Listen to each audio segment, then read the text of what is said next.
What's up YouTube, Dale here from Zephyr War Games, bringing you my physical build for Skull Servants. Now, I've never had so much fun with a deck, and it's so cool. The whole main deck, well, not the whole main deck of this particular version, but the core cards of the Skull Kings are actually really cheap to pick up. So I picked up the King of the Skull Servant for like £2. I picked up my playset of Skull Servants, because I couldn't find them, for like £1 each. And then White Prince, which was the hardest one to get previously, was like £7, but because of maximum gold, is only like 40p, which is amazing. However, with this particular build, I am going all out. This is 100% aggression. So, if you are expecting this to be budget, if you are expecting this to not contain high value cards, then switch off now, guys. It's the reason I put access code to the top. This is the most competitive version. This is take to your locals and you will be getting top cut if you know how to play this deck. This deck is so powerful and fun. With that out of the way, please smash the like button, hit notification bell and subscribe. If you do so, I will bring you test hands for this video just so you can kind of see how the deck operates in a bit more depth, but I will explain to you what the point is of the whole entire build as we go through it. Now, let's go with the main deck. Of course, you start off with triple King of the Skull Servant. This is your boss monster. Yeah, I know, a level 1, that's your boss monster. I mean, what year are we living in? So, the idea is you basically want to flood your graveyard with as many Skull Servants as humanly possible, without cheating, of course, and boost this Mac Daddy up. So, the original attack of this card becomes the number of King of the Skull Servants and Skull Servant cards in your graveyard times 1000. When this card is destroyed and sent to the graveyard, as a result of battle, remove from play one other King of the Skull Servants or Skull Servant card from your graveyard to special summon it. Now, obviously, its defense isn't going to be amazing because it's going to stay at 0. But the idea is you're just going to go, cool, I've now got a card that treats itself as Skull Servant in the graveyard. I've got 3 of those. I've got one of them that's going to send me 2 more. I'm pretty much going to stack my graveyard each turn, if not less so, because the idea of this deck is to OTK with a 10k King of the Skull Servant. Because it is a Skull Servant deck, of course we do play triple Skull Servant.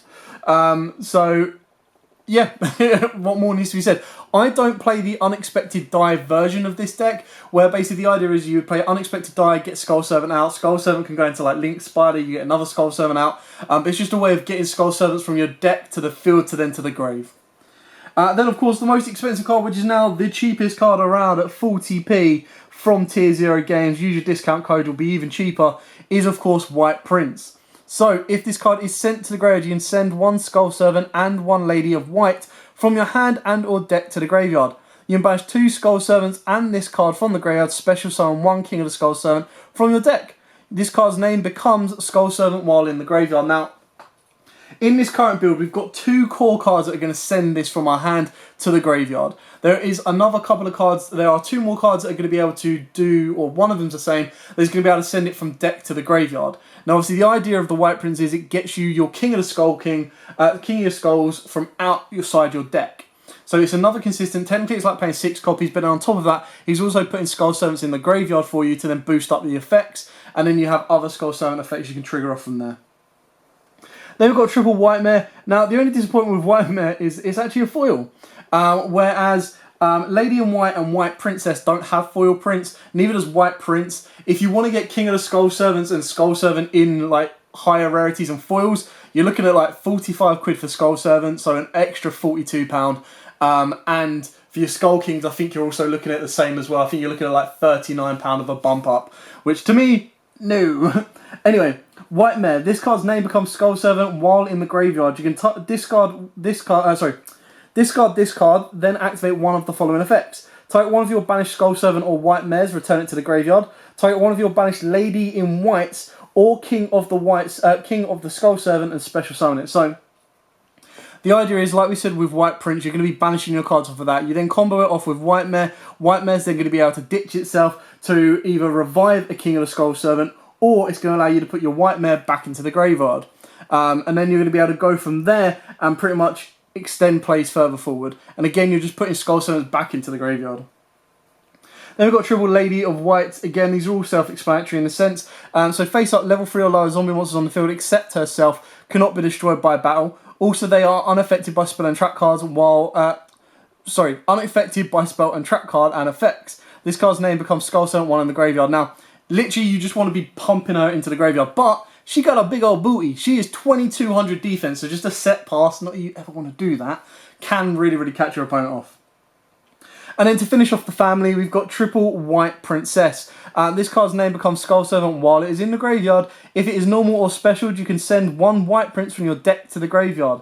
During either player's turn, you can send this card from your hand or field to the graveyard. All monsters currently on the field lose attack and defense equal to their own levels or ranks times 300. Now again, the idea is with White Princess is it's just another way of putting White Prince to the graveyard, because then White Prince is then going to send you your White Mare and your Lady in the White, and then they're going to be able to banish to then bring out a King of the Skull Servant. So you're getting consistent factors of getting to your king. Then you've got your standard zombie supports with Triple Uni Zombie. Now Uni Zombie sends from hand or deck. So this is like 3 more copies of a Foolish Burial for either a Mizuki to revive one of your big for your king, or it's going to be able to send your White Prince, and your White Prince is going to send 2 more. So just a normal summon of Uni Zombie to then send from your... If you've got 2 White Prince, for example, if you open up White Prince, you normal summon Uni Zombie. Uni Zombie's effect to send from hand, bumping up Uni Zombie's level, it doesn't really matter. You then send a White Prince. White Prince then sends a White Mare and a Lady in White from your deck to the graveyard. You then use Uni Zombie's other effect to send from the deck. Straight away, if you've got King of the Skull Servants you can special summon out already, he's going to be a 6k base. Not to mention, you've already got the White Prince's effect that can banish and bring him back. Banish and special summon from deck. So the idea is you're just going to pump up your graveyard. Trill Mizuki, again, I actually don't mind sending. So you want to be sending Mizuki because Mizuki then counteracts as another revival. That can then bring back your White Prince, and White Prince is if it's sent. So, and it's not once per turn, keep that in mind. So, banish Mizuki, bring back White Prince, link White Prince off. White Prince effect, send 2 more. Banish Mizuki, bring it back, send 2 more. And literally all you're doing is you're pumping your graveyard full of White Princes, White Prince, White Mares, and Ladies in White. So straight away, if you were to get all 3 copies, or if you got all 3 copies of your White Mares and your Ladies in Whites, plus your White Prince that you've looped, you're looking at a 7k King of the Skull Servant. Then obviously if you do the combo, your King of the Skull Servant is going to be 4k. Not to mention if you've got any White Princes, any more White Mares in hand, everything else like that is just going to keep bumping it up. The extra deck does not matter. You have a boss monster, which is why you play Extravagance. Now, a budget version for Extravagance, because up to this point, everything else is relatively cheap to pick up. It can be a Lure of Darkness. It can also be Desires if you want to. Desires a little bit more risky. But the idea is you just want to draw your cards. Like, you want to get to your kings, you want to get to your White Princes, you want to get to your White Mares as early and as quickly as you possibly can. And because in this deck we really don't care what we send, we do play triple of the best going second card for a deck like this, and that is Forbidden Droplet. Now, you can play Dark Ruler No More, but Dark Ruler No More is not going to allow you to do damage. Whereas with Forbidden Droplet, the idea is I'm just going to sit back, let my opponent play with themselves for 20 minutes as they build up this unbreakable, multi-omni-negate board, and it's got a Buster Lock, and I'm just going to go, okay, draw for turn. Ooh, Droplet. So I could, if I wanted to, play Extravagance, and then my opponent goes negate, and you go, chain Droplet. Droplet send the remaining 3 cards, you always want to keep 1 card in hand, to the graveyard. You're going to negate the card that tried to negate Extravagance. You're then going to negate 2 more cards on effect, halve their attacks, and then you're going to be sending more. So the idea is that after that point, you're just going to send more cards, send them to the graveyard, turn off your opponent's entire board, and then if you've sent White Mares, if you draw, if you send White Princes, if you draw White Mares, if you draw into a Uni Zombie, if you draw into a King of the Skull Servant, if you send a Mizuki from your hand, everything you're putting into your graveyard is actually benefiting you even more so. That all you need to do is just go, normal summon King of the Skull Servant, attack for game. Like, what's more better than seeing your opponent's face when they go, oh, I just spent 20 minutes and got wrecked in 2.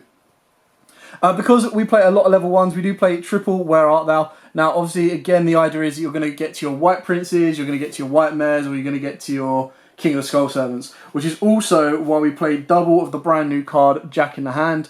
Now, you reveal 3 level 1 monsters with different names from your deck. Your opponent adds one of them to your hand, and the other one adds one to their hand, and then you add one to your hand. Now, the idea is I'm going to reveal White Prince, White Mare, and probably King of the Skull Servant. Now, they might go, right, okay, well, I'll take the King of the Skull Servant. And you go, cool, I've got White Mare, I can set my plays up from there. Or you go, cool, I've got White Prince, I can set my plays up from there. If they take White Prince or White Mare, you then get a Skull King or a White Prince. Like, there's no time that you can really lose in this kind of scenario, because the idea is that you want to get to your pieces and flood the board as best as possible. If I was facing this deck and they played Jack in the Hand against me, I would probably take the White Prince, because that's the one thing I don't want them to have. Another tech card that you could play if you wanted to max out in the Jack in the Hand is you could play Drag Down, because then you give them White Prince, play Drag Down, send White Prince from their hand, and then trigger the White Prince's effect. A tech that I personally like to play in a deck like this is Burial from a Different Dimension, because again, you go White Prince, banish himself, +2 Skull Servants, bring out King of the Skull Servants. Play Burial from a Different Dimension, put them back into the graveyard. Your king then goes up to 3k attack, if not more so if you've resolved the effect multiple times. And then off the back of that, if you really want to, what you can do is you just bring back your Mizukis. Like, Mizuki, banish, summon, do something. Mizuki, banish, do something. Burial from a Different Dimension, put it back into the graveyard, do it again. So, and then the last one is we've got the 1 for 1, of course, ditch any monster, White Mare or White Prince, send it to the graveyard, bring out your king. Foolish Burial, send your White Prince, Monster Reborn. Again, a lot of people actually play, so these are just a couple of other options that people play as well, is, I mentioned the Unexpected Die, but another card that people play as well is Book of the Law. Is it Book of the Law? Basically the zombie one. I want to call it the Book of the Dead, but it's not called that in the TCG. But the idea is you get to ditch one, revive one, and banish one from your opponent's graveyard. So again, sets up your plays. Another tech card that I consider putting in, I would definitely consider siding, is Dogmatic Punishment. And this is important because you don't really need the extra deck, but it's important because of what I'm about to show you in the extra deck. Now, the way I'm going to present the extra deck to you is the core cards that if you're going extravagance heavy and you really don't care about anything else, these are the core cards you probably want to have in your extra deck maxed out to 3. And then I'm going to show you the other alternatives that you can play around with that are pretty much going to give you additional boss monsters or additional plays. So the ones you must always have in your extra deck are going to be 3 Link Karibo and 3 Relinquish Anima, if you're going heavy on the extravagance. So maxing out on these, or 2 and 2, gives you the defensive and offensive option. And like I said, your White Prince into any of these, or your King, if you need to go defensive off the back of it, you can do.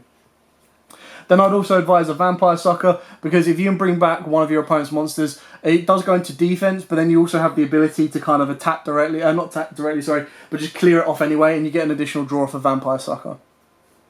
Another one that I'd also advise putting in here is Pentastag, purely because if you make your Skull King so strong and they're just playing defensively, you need to have a way of winning from that point on. But like as mentioned, you're not really pumping the board full of monsters, you're pumping the graveyard full of monsters. So there's a lot of give and take that you have to be very careful when it comes to link climbing, because it's very rare that you're actually going to have the ability to do so. Now, obviously, you have a lot of revival play with Monster Reborn, and if you put Book of the Law in there as well, plus you've got your Mizukis. So you do have the ability to bring back, but then you're only going to go as far as a Link 2, which is why we then play IP Masquerena, because then IP Masquerena can lead you into, you know, other cards during your opponent's turn, so like Unicorn, Cerberus, and Phoenix. But ultimately, the extra deck is free. You don't really need to, apart from the first 2 that I showed you, you don't need to marry yourself to any of these. Finishing off, the other option again is Link Spider, purely if you're going to go with the Unexpected Die version a little bit more, because then you just turn it into Link Spider. Link Spider gets you another Skull Servant from your hand, and then you put those 2 together, go into an IP Masquerena, that's already put 2k in your graveyard for your king. Then for your boss monsters, you've got your Sword, your Access, and you've got your Mech Knight Crusader, your Avramax. Again, these all serve different attributes or different reasons behind this. Access is probably your 2 monster boss, because the idea is you make Unicorn during your opponent's turn, bounce a card, ditch a card, summon a card, go into Access Code. Straight away, Access Code at the base minimum is going to have 1 dark attribute in the graveyard. If you then turn the monster you summon into a, specifically a Link Spider, will give you an Earth attribute. But it's less so you rely on this, you'll probably more so rely on Avramax and Sword, because again, Unicorn, turn the level 1 into Link Karibo, makes you Avramax. Going into a Link 2, so go with specifically your Vampire Sucker, banish Mizuki, bring a card back, banish Mizuki or normal summon, go into Sword. Sword then allows to attack twice, and then you're going to shift a King of Skull Servant to defense, should 9 times out of 10 be gained from there. And then the final few cards are literally very specific, and we've got 2 rank 1s in Sprite Prince and Princess Sprite and Ghost Trick Dullahan. Dullahan's probably a little bit better than Sprite, but the idea is that you're pretty much going to lead into Zeus. So this is only on the occasions that you can't close out the game. If you can't close out the game, what this deck needs to do is it does need to have the ability to set up a defensive play for during your opponent's turn. So if you look at, again, using Unexpected Die as more of a core card for this, King does damage. Then you get Skull Servant, or whatever you want to do with Skull Servant, and you overlay them and go into Dullahan. Dullahan could deal damage because it's going to halve an attack, or Sprite is just one of the more stronger rank ones. This can then attack, survive the battle, go into Zeus. Zeus is going to clear board up. Now, it's not going to be as good as like the Zoo build of Zeus, but the idea is, again, it just gives you a defensive play. And then finally, Elder Entity Ints, purely because of the back of Dogmatic Punishment. And again, if you wanted to focus more on Dogmatic Punishment, again, I'd put more cards in here. So one thing that I would massively advise in regards to the siding is, because this is a deck that is built exactly as a lot of decks are that go second, it has a weakness going first. Like, it doesn't set up these Omni-Negate boards. It doesn't set up 10 or 12 negates. So what I would advise is, what you can do is you can main it or you can side it. You can main in a Vertiana Condor engine because it's just the most generic Link 2 you can get to, and it's easy to do. I would put in Dogmatic Punishment. You could put in a full engine of Dogmaticas, purely because you can then use Dogmaticas. You're not relying about the extra deck. You just normal summon a King, a Prince, or a White Mare, or a Skull Servant, link into a Link 1, and straight away your Dogmatica engine is open up. Not to mention, if you get in the Deer Servant, you can then lead that into a Shaddoll play as well. Obviously, you'd put in your standard hand traps, but the idea is that if your opponent goes, right, okay, I'm going to play this smart, I'm going to make you go first, you need to have the ability to defend, and that's where your side deck's going to come in. So game one, you don't care how the dice roll goes, you are going to go second. If you are made to go first, that's when you're going to have to set a more defensive board, and that's where you're also going to start using Droplet as a defensive card rather than a breakboard or offensive card. And that is it, ladies and gentlemen. Like I said, I am pretty much going aggression on this deck. There's no kind of hidden extras, no kind of hidden plan behind this. It is, I am going to kill you with a King of the Skull Servant level 1 monster. And like I said, please smash the like button, hit notification bell, subscribe, because if you get this video up to at least 50 likes, I will bring you a test hand video for this deck as well, and you can see how consistent it does do what it's supposed to do, and how consistent it can build through, break through, and just win games all on its own. It's absolutely crazy. But for now, thank you so much to every single one of you for watching. Like, comment, subscribe, share. Till next time, guys, as absolutely always, stay safe and happy dueling.